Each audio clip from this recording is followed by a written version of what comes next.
ఇప్పటికైనా రైతులు వైఎస్ఆర్ కాంగ్రెస్ పార్టీ ఉద్యమం చేస్తుంది, 2400కు మద్దతు కేంద్రాలు తెరుస్తారేమో అని పాత్రల్లో, పుర్రెల్లో, ఇంటి కొట్టుల్లో, వరండాలో ఉండే కొట్టుల్లో, చిన్న చిన్న రేకుల షెడ్డుల్లో, గోదాముల్లో దాచిపెట్టుకొని ఉన్నారు. ప్రభుత్వం ఇంతవరకు స్పందించలేదు. నేను జగన్మోహన్ రెడ్డి గారు కూడా విలేకరుల సమావేశంలో చెప్పారు, ఎందుకు ఈ గోడౌన్లు పగలగొట్టుకోవటం, దాచుకోవటం, 1400 మీరు ఇస్తున్నారు, ఓపెన్ మార్కెట్లో 1400కు పోతుంది, ప్రభుత్వం 2400 రూపాయల చొప్పున మీరు ప్రకటించినట్టు ఇస్తే బంగారం వెళ్ళే మీకు ఇచ్చేస్తారు కదా, ఎత్తుకుపోమన్నారు. దానికి ప్రభుత్వం స్పందించలేదు.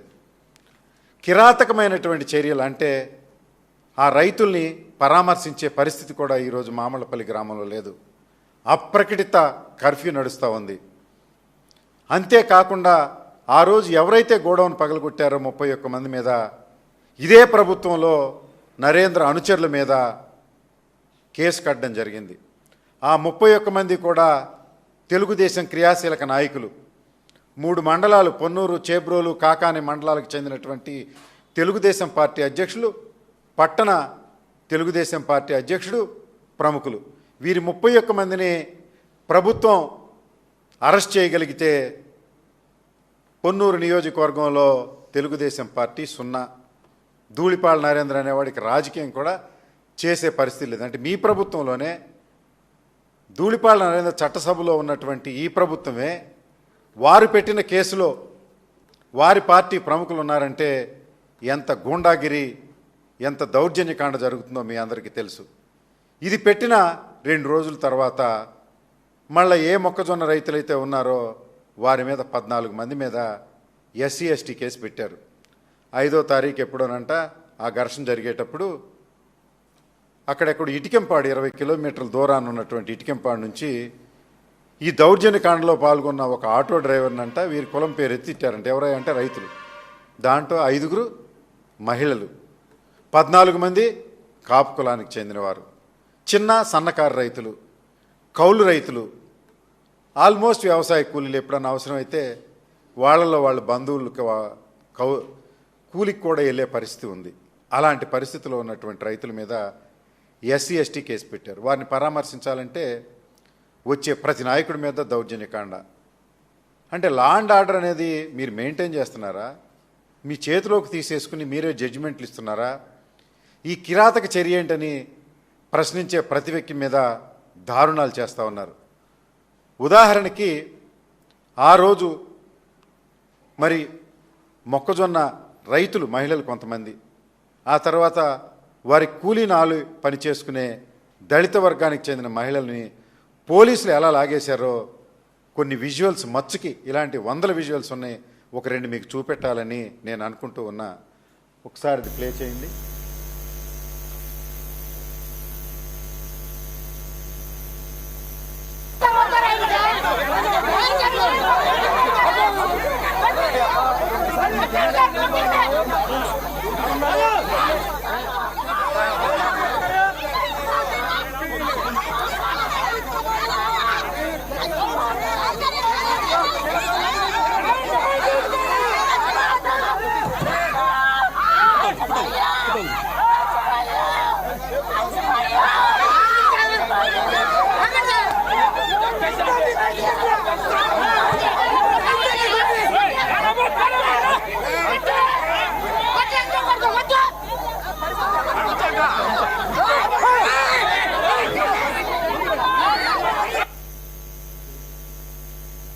రెండో విజువల్స్ పడిపోయి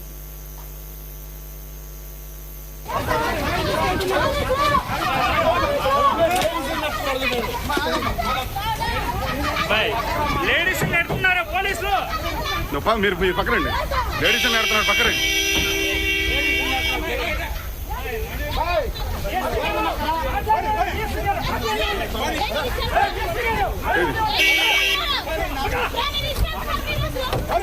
మాట్లాడండి సార్.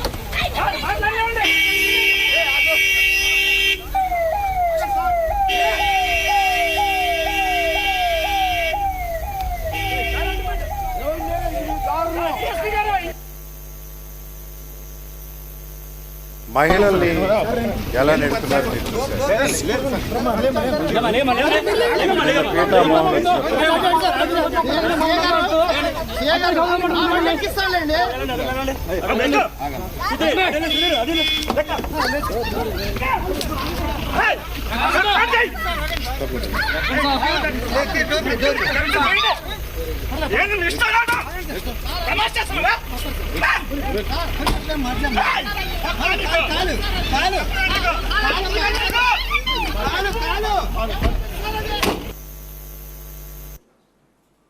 అశోక్ బాబు వేమూరు సంబంధం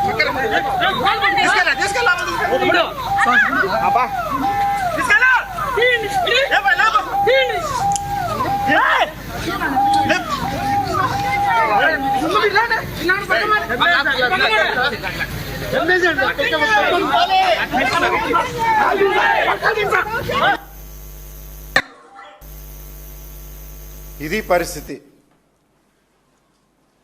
మీరందరూ అనుకుంటున్నారు ఇది ఆంధ్రప్రదేశ్ అవునా కాదా అని. లా అండ్ ఆర్డర్ ఉందా లేదా అని.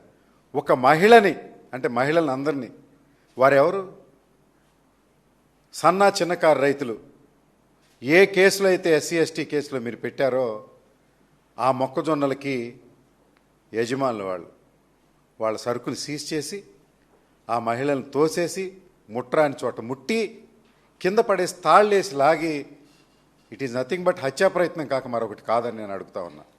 ఈ పోలీసుల మీద 307 ఫైల్ చేయాల్సినటువంటి అవసరం లేదా అని అడుగుతా ఉన్నా. మరి ఇన్ఛార్జీలు వేస్తేనేమో ఇది పరిస్థితి. మొక్కజొన్నకు మీరు గిట్టుబాటు ధర ఇవ్వలేని పరిస్థితుల్లో అరాచకం సృష్టించి రైతు వర్గాల్ని మరి ముఖ్యంగా కాపు వర్గానికి చెందినటువంటి గ్రామం